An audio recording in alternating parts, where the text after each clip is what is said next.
자, 질문 받겠습니다. 누가 할까? 네, 박수로 맞으세요. 고맙습니다. 네, 네, 네, 안녕하세요. 60기 정덕화입니다. 네, 고맙습니다. 큰 네, 스님께서는 항상 수행은 하나가 되는 길이다. 네, 하나는 전체이고 전체는 하나이기 때문이다라는 말씀을 자주 저에게 해주셨습니다. 그렇습니다. 이 명상이나 아사나 역시 모두 음, 이 하나로의 길, 즉 전체가 되기 위한 수행 방법일 텐데요. 네, 그런데 이 수행에 임하다 보면은 네, 어떤 날은 집중이 잘 돼서 시간이 정말 금방금방 가기도 하는데 그렇지. 또 어떤 날은 이 잡념의 꼬리가 꼬리에 꼬리를 물어서 아, 1분이 10분 같기도 하고 그런 날이 있습니다. 그렇지, 그렇습니다. 저는 솔직히 후자인 경우가 네, 많았는데요. 대부분이 그래요. 네, 네, 이렇게 수행이 이렇게 벽에 부딪혀서 방향을 잃어버릴 때 어? 좀 참 답답하고 어, 내가 지금 뭐 하고 있는 것인가라는 어? 그런 아득한 느낌도 네, 들 때가 있습니다. 어허. 이럴 때는 어떻게 하면 좋을까요? 네, 박수로 맞으세요. 고맙습니다. 좋은 질문 맞았어요. 자, 진짜 잘 들으세요. 누구에게나 마찬가지니까. 여러분죠, 저분 같은 분이 다 100%예요. 왜 그런가 이유를 잘 들으세요. 이제부터. 왜냐하면 여러분 우리 몸뚱아리만 하더라도 교향악단, 심포니, 오케스트라 거기는 악기가 많잖아요. 악기가 다 자기 나름대로 음색이 다 달라요. 그리고 콩나물 대가리, 콩나물이 아주 다종다종하게 그 지휘자가 중요하잖아요. 지휘자 스토코프스키가 다르고 그 똑똑하대. 모차르트 똑같은 것도 스토코프스키라나 오토캠퍼스라거나 뭐 전부 다 이른바 지휘자가 다르면 곡이 전부 다 해석이 다르게 나와요. 내가 한번 언제가 뭔가 베토벤의 심포니 9인가 뭘 봤더니 대여섯 명의 그 지휘자들 거 보니까 다 달라. 근데 그 지휘자는 뭔가 아니 자기가 절묘하게 하면서 하나의 화음을 이뤄내는 거죠. 우리 몸엔요, 세포만 해도 뭐라? 세포만 해도 뭐라? 수십조.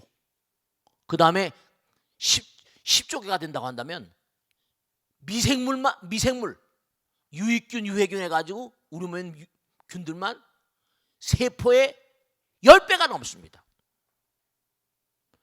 그게 문제가 아니라 우리 몸 세포마다 전부 다 막이 있다 그랬지. 세포막, 늑막, 결막, 아이고 뭐 망막, 최다 막이야. 횡격막, 뭐 뇌막, 뇌척수막 다 막입니다. 세포마다 막이 있다면 세포마다 막이 있으니까 수백조 개의 막. 바이러스, 박테리아는 막이 없어요. 다 자기를 보호하려는 막이 있습니다. 그런데 나만 내 몸에도 어마어마한 세포들의 오케스트라인데 여러분 진짜 중요한 거야.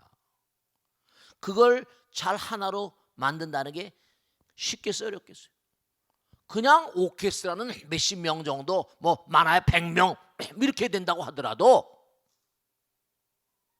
우리 몸엔 세포들의 숫자니까 우주의 별들의 숫자가 많아. 근데 거기다 그거로 끝나는 게 아니라 나는 뭐라? 내 남편, 아들, 딸 있잖아. 집안에도 말이죠. 여러분죠, 정말 잘 들으셔야 된다. 집안에도 남편은 또 나와 다른 개체예요. 남편의 또 다른 파장이 있습니다. 또 다른 파동이 있어. 아들, 딸들의 파동. 저기 강북에 살다가 아이가 입시를 치르기 때문에 이보살님이 강남으로 이사를 왔어요. 그래서 무지개 아파트로 이사를.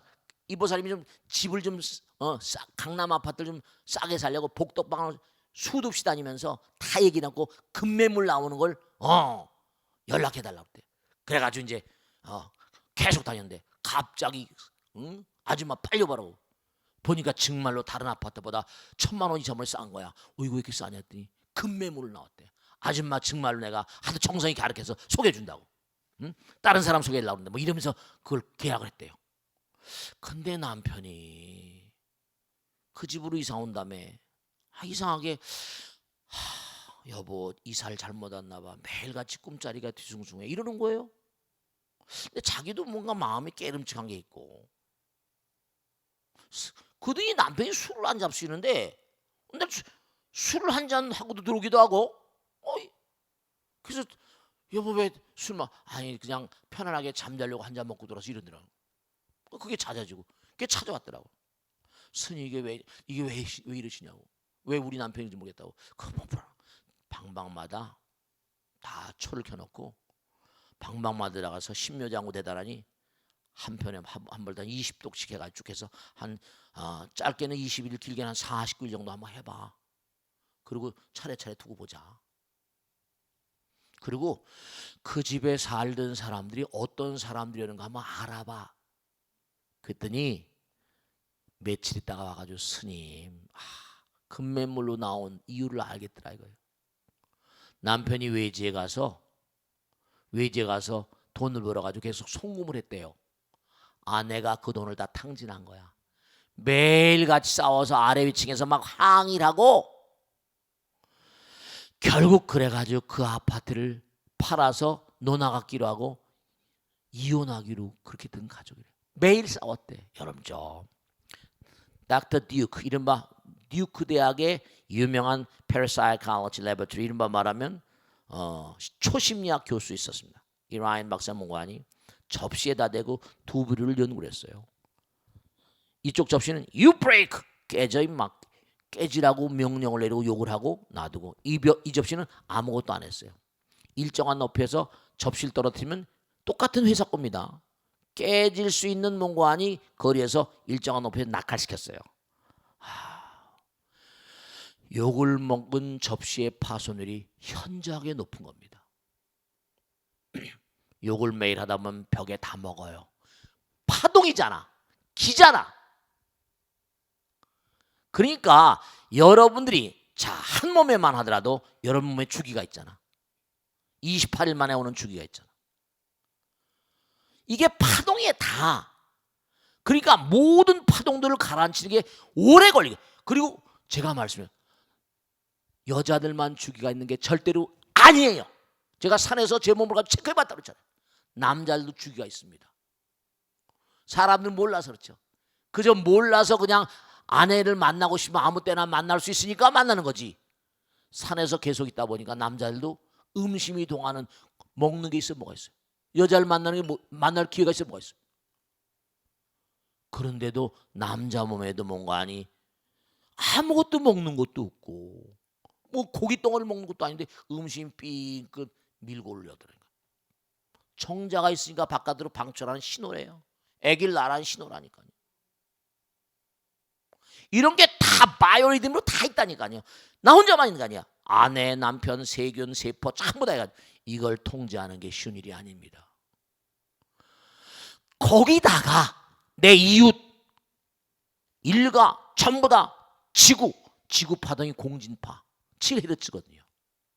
이게 전부가 다 파동이 중첩되어 있기 때문에 이걸 안정시키고 일관화시키려면 아까 저 보살 말씀대로 수도 없이 몽관이 많은 파동이 일관화를 방해합니다. 그래서 끈기와 지속적으로 해야 돼요.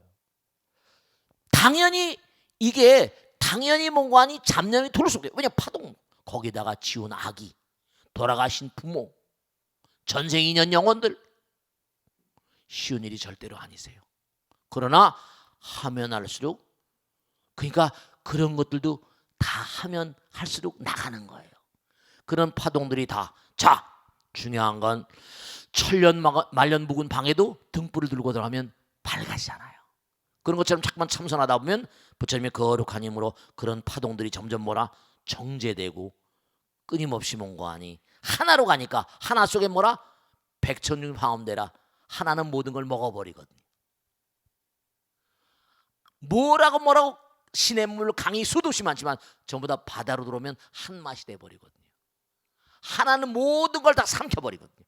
그래서 화두를 들고 계속 돌아가고 그렇게 계속하는 거예요. 번뇌망상이나 집중이 안 될 수밖에 없고 안 되는 게 당연한 거예요. 그러니까 계속하는 거지. 끊임없이 계속해야 돼.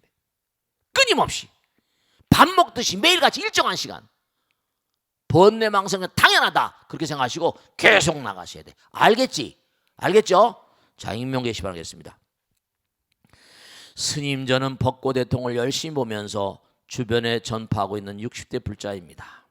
아들, 딸 모두 결혼해서 각자 아이들도 낳고 결혼 생활 잘하고 있습니다. 근데 며칠 전에 아들이 혼자 집에 찾아와서는 상의할 게 있다고 하더군요. 좀처럼 없던 일이라 무슨 얘기인지 잔뜩 긴장을 하고 들었는데요. 제 처와 애들만 외국으로 보내고 자기는 기러기 아빠를 하겠다는 거였습니다.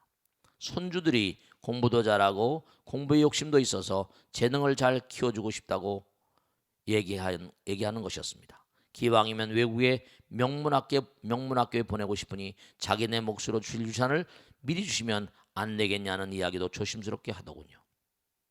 생각해보자고 하고는 아들을 보낸 후부터 저희 부부는 고민의 밤낮을 보내고 있습니다. 이 녀석 좀. 유산이라고 해서 막대한 돈을 남겨줄 수 있는 형편도 아니지만 그래도 남편이 항상 평생을 성실하게 직장 생활해서 받은 월급으로 알뜰히 살림을 키워왔고 퇴직금도 앞으로 어떻게 쓸 것인지 다 계획이 잡혀있는 상태인데다 아이들에게 유산을 남기기보다는 사회에 환원한 쪽으로 마음을 굳히고 있었거든요. 게다가 아직 한창 나이인 아들이 기러기 아빠로 가족과 헤어져서 산다는 것도 마음 내키지 않고 굳이 외국의 명문학교에 비싼 돈을 쏟아부어가면서 손주들을 가르쳐야 하나 하는 점에도 회의가 들고요. 한편으론 부모로서 아이들에게 최선을 다하고 싶은 아들의 마음도 알겠기에 저희 역시 그런 아들을 보는 것이 부모로서 마음이 많이 아프고 안쓰럽습니다. 솔직한 심정은 반대를 하고 싶은데 아들 부부도 나름대로 고민을 많이 했을 텐데 자칫하면 돈이 아까워서라고 오해만 살 수도 있을 것 같고요. 스님, 저희 부부가 어떻게 하면 현명한 판단을 할 수 있을까요? 네, 이런 질문들을 많이 받는데요. 제가 단도직입적으로 말씀드릴게요. 지난번에 CSM 크리스천 사이언스 모니터에 나온 걸 보니까요. 미국의 하버드대학교 졸업생의 취직률이요. 서울대학교 졸업생 취직률하고 엄마 안 물립니다. 아이비리그 그 수제 애들도요. 반 이상이 취직을 못합니다. 그걸 아셔야 돼요. 여기서 요즘에 또 물론 아이들이 다 좋고 다 좋은데요. 외국에 유학 갔다 온 애들이 거의 빠꾸가 내온 애들이 너무나 많습니다. 비용 부담도 그렇고 여러 가지가 쉬운 일이 아니거든요. 영어라도 뭐 제대로 해가지고 어렸을 때부터 커서 뭐 거기서 본토 사람들하고 살고 감정이나 이런 거 알고 하면 모르겠습니다만 그리고 또 하나 그런 얘기를 많이 하잖아요. 제가 미국에 사업장에 있으니까 잘 알잖아요. 미국 변호사로 항상 얘기하고 제가 당부드리고 싶은데요. 모험을 하지 않으셨으면 좋겠어요. 중요한 건 외국에 보내는 것도 쉬운 일이 아니라 또 아이들이 진짜로 제가 미국이 강남이다 보니까 외국에 유학 보낸 애들 많잖아요. 보면 유학 보내가지고 성공률이 60% 반이 넘지 않습니다. 정말로요. 반이 넘지 않습니다. 제대로 학위를 받아 취직 못한 녀석도 수도 없이 많고요. 여러 가지 비율을 볼 때 우선 문고아니 명문학교 보내는 거 다 좋지만 우선 하여간에 하나 분명한 것은 여러분들 아들 딸도 마찬가지고 제가 무슨 이분이 유산을 어떻게 처리할 건 이 집에서 결정할 거지만 좀 위험한 일들이 너무 많더라고요. 가족 간의 어떤 여러 가지 붕괴. 지금도 이 어머님 얼마나 말이지 고민이 많겠어요. 첫째로 이런 분들은 말씀요. 아들이 또 섭섭해하니까 아버지 마음이 또 아프잖아요. 그죠? 재산을 전부 다 정리를 해보셔가지고 정확하게 그렇죠. 노후는 이렇게 유산을 달랄 정도로 하면은 아들 딸이 자기 먹고 살기도 뭐라 쉬운 일이 아니거든요. 얼마나 뭐 엄마 아버지를 잘 봉양하겠어요. 만약에 유산을 상속한다 이런 거 하지 마시고 여유가 되시면 빌려주는 계약서를 쓰세요. 저는 그래서 지난번에 압구정동 구보사한테 그랬습니다. 돈 아들이 정식으로 유산 똑같아요. 유산을 달라고 그래요. 나는 못 주겠다. 그 대신 뭐라? 있는 돈은 빌려주겠다. 빌려주는데 이 다음에 갚아야 된다. 내가 죽기 전에 유산 얘기하지 마요. 빌려주고 완전히 각서 쓰고 철두철미하게 해두세요. 지금 제가 가만히 봐도 이 글만 가지고 다 알 수는 없지만 자기들 생각을 많이 했지만 많이 했겠는데 너무 귀하게 키우셔가지고 아이들이 버르장머리가 없네요. 아버지가 성성이 살아계신데도 불구하고.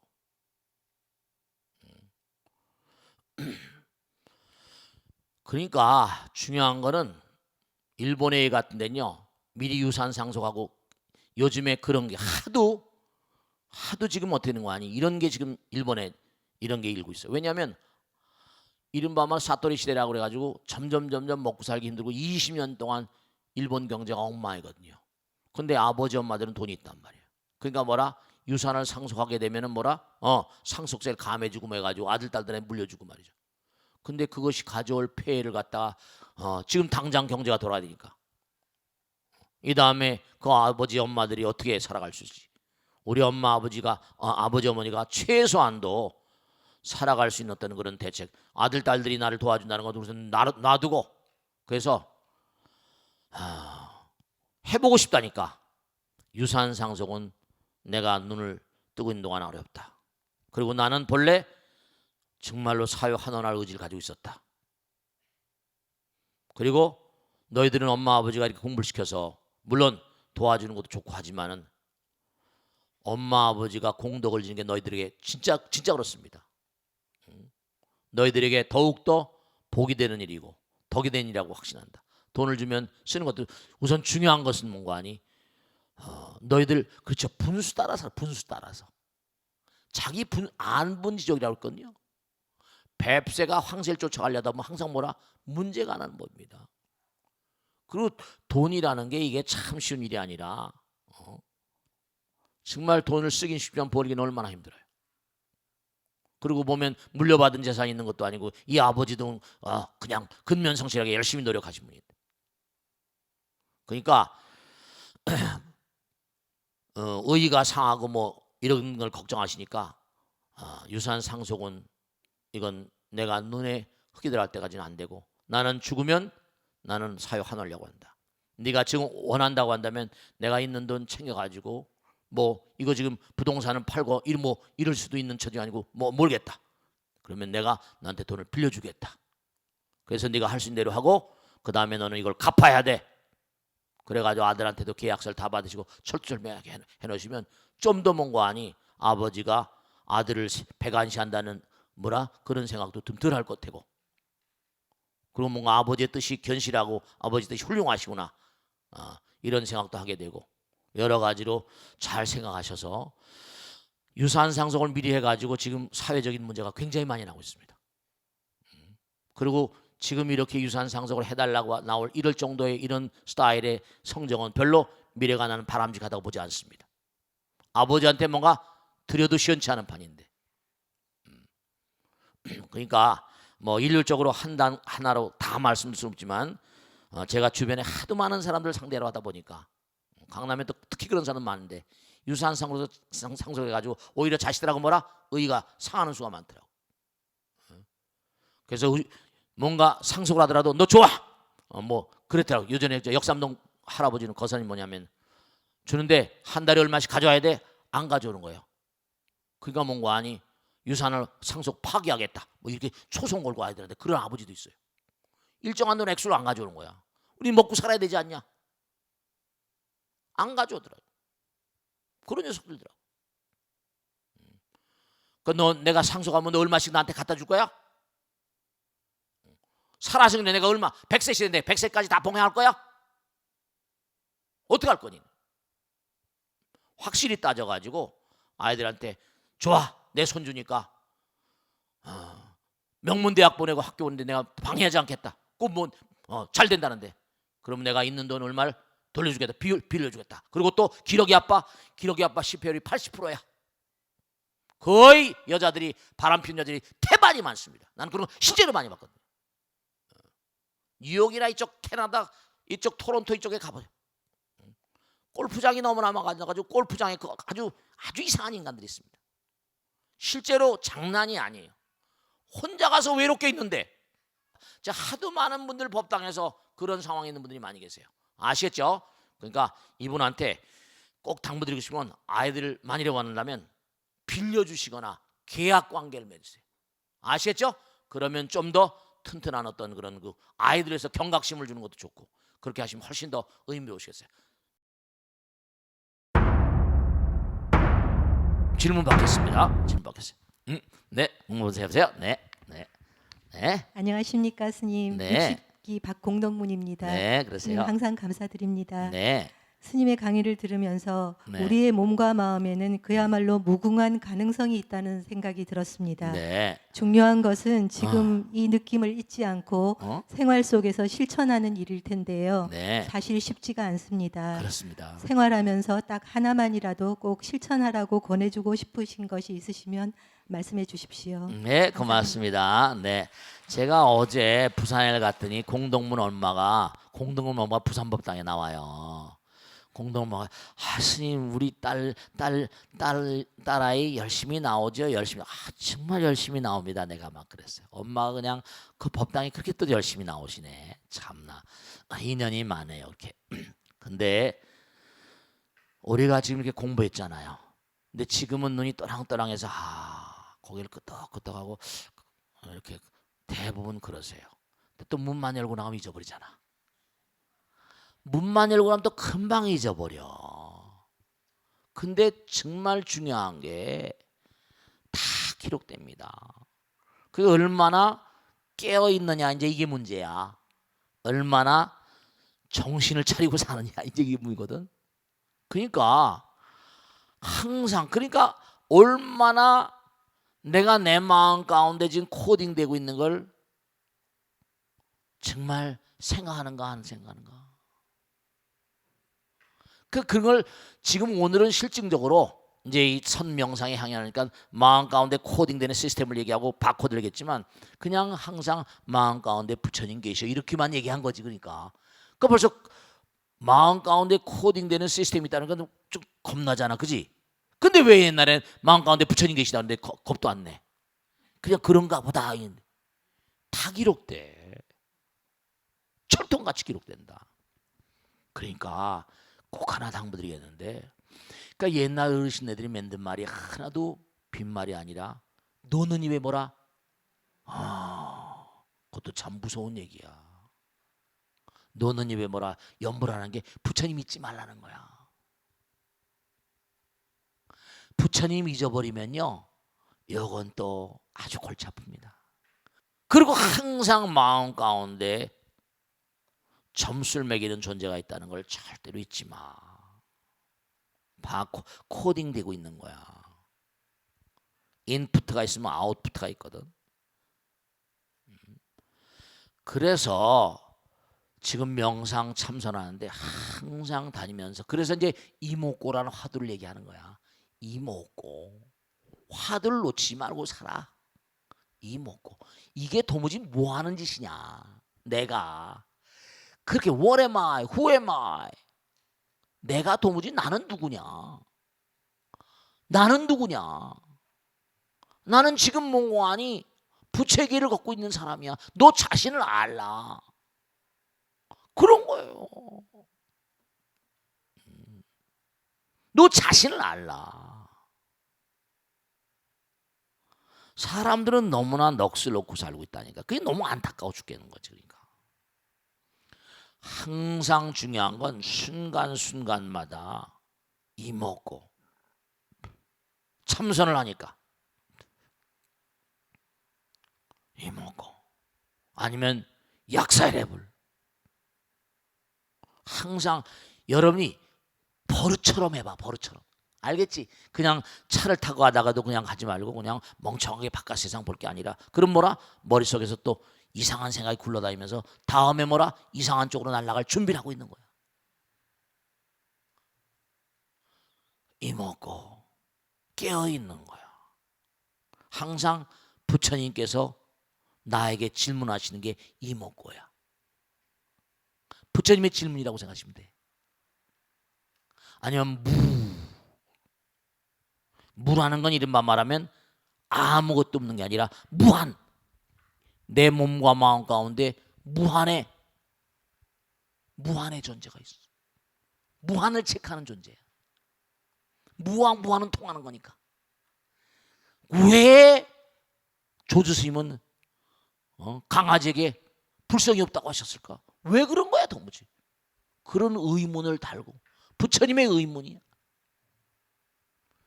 의문 속에 살고 질문 속에 사는 거야. 그래서 이제 우리가 평상시의 화두가 정말 중요한 거야. 아시겠죠? 자, 익명 게시판 보겠습니다. 스님, 저의 남편은 규모가 크진 않지만 꽤 내실 있는 중소기업의 과장입니다. 평소 성격이 워낙 꼼꼼해서 업무적인 일을 처리할 때든 집안의 대소사를 결정할 때든 소위 말하는 빈틈이 없는 그런 사람인데요. 문제는 술만 들어가면 사람이 180도 바뀐다는 겁니다. 이게 참 문제잖아. 이제는 나이가 있어서 그런지 종종 필름이 이거 안 돼. 이거 알코올성 치매 기능 있네. 이 다음에 마누라 나이 들어 고생한다. 이거 종종 필름이 끊어지는데도 이게 나이가 젊은데 왜 이래. 예전 주량만 생각하다 보니 툭하면 휴대폰을 잊어버리고 지갑을 잊어버리고 또 얼마 전에는 회사에 중요한 서류를 잃어버렸다며 한바탕 난리를 쳤다가 겨우 다시 찾은 적도 있습니다. 게다가 작년 말부터는 같이 술을 마시던 부하 직원들을 자꾸만 집으로 끌어오는 겁니다. 늦은 시간에 느닷없이 손님이 들이닥치니 저도 저희 아들도 처음엔 당황하다가 이제 남편 귀가가 늦어지면 의뢰 그러겠거니 하는데요. 매번 공부를 하거나 자고 있던 아이들을 불러내 인사를 시키니 제가 귀찮고 힘든 건 둘째치고 아이들의 불만이 점점 쌓여가서 걱정입니다. 게다가 다들 다음날 아침 일찍 출근해야 하는 사람들이니 끌려오는 분들인 즐겁겠습니까? 남편은 그게 다 팀워크를 키우는 거고 고생하는 후배들한테 힘이 되는 거라지만 제가 보기에는 마지못해 끌려와서는 어쩔 수 없이 직속 상사인 남편에게 맞장구 쳐주는 걸로밖에 보이진 않습니다.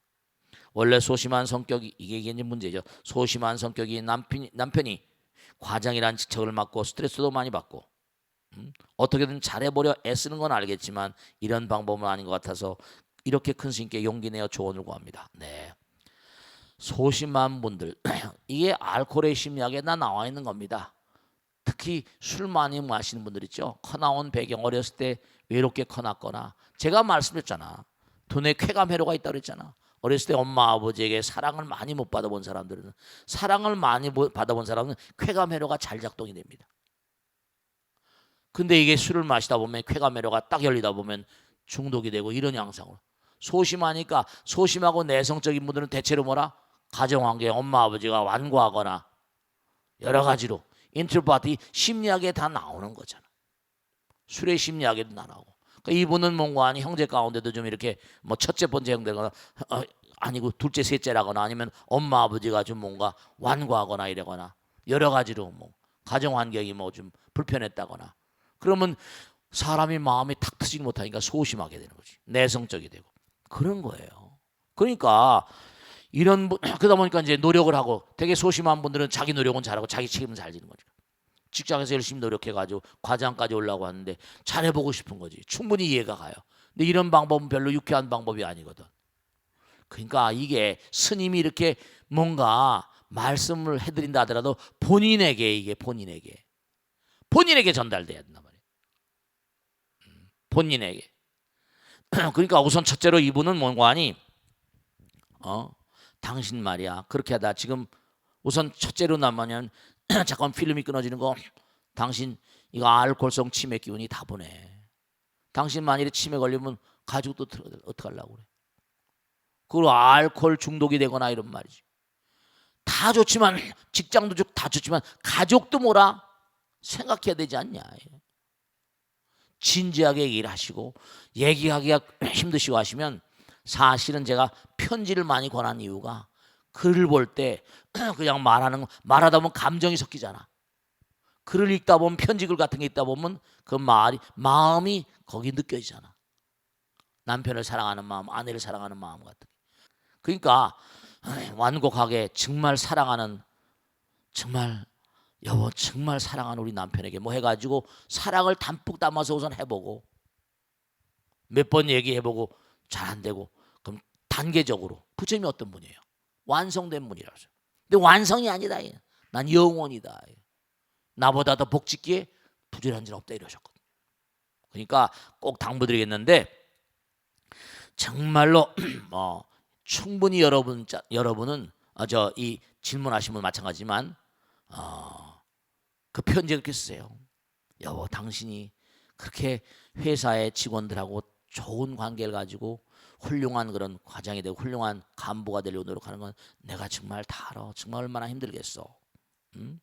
근데 자꾸만 술로 하지 말고 평상시에 마음에 어떤 그런 자신감을 심는, 자신감을 가진 평상시에 그런 의지를 가지고 그렇게 뭔가 좀 이렇게 자기를 다스리는, 그래야지 점점 네. 여러분 저 알코올 술로 많이 하고 이런 분들은 회사에서 인사부 같은 데 다 주량을 체크합니다. 술 많이 마시고 그래가지고 절대로 상급자로 갈 수가 없어요. 삼성 같은 데는 일체 용납을 안 합니다. 바깥에 술 마시고 중요한 건요, 꼭 당부드리는데 공부를 좀 시켜보세요. 공부를 좀 시켜보시고 이 방송을 꼭 보게 하세요. 꼭 보게 하셔가지고 정말로 마음 가운데 내가 이런 스타일이 별로, 몸도 축가잖아요. 이런 스타일의 어떤 그런 직원들 화합을 시키는 방법은 바르지 않다는 걸 깨달아야 돼. 자기 몸을 축가면서까지 그렇게 되면 그건 예의가 안 되는 거예요. 가족을 생각하고 자기 몸을 생각해야지. 아시겠죠? 네, 그러면 오늘은 여기서 모두 마치겠습니다. 대단히 감사합니다. 고맙습니다. 마치겠습니다. 네.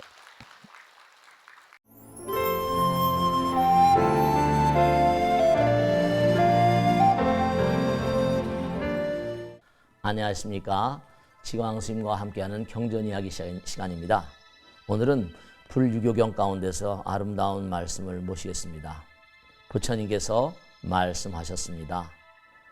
항상 무상의 불길이 세상을 불사르고 있음을 생각하여 하루빨리 스스로를 구제해야 하니 한순간도 헛되이 보내지 말라.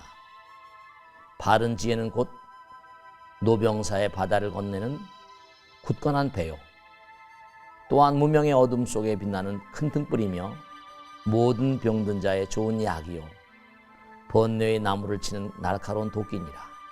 그러므로 그대들은 마땅히 듣고 생각하고 닦는 지혜로서 자기를 더욱 길러야 한다. 만일 사람으로서 지혜의 빛을 가졌다면 그는 참다운 법을 밝게 보는 사람이니 반드시 구경의 열반에 들어가리라. 참 아름다운 가르침입니다.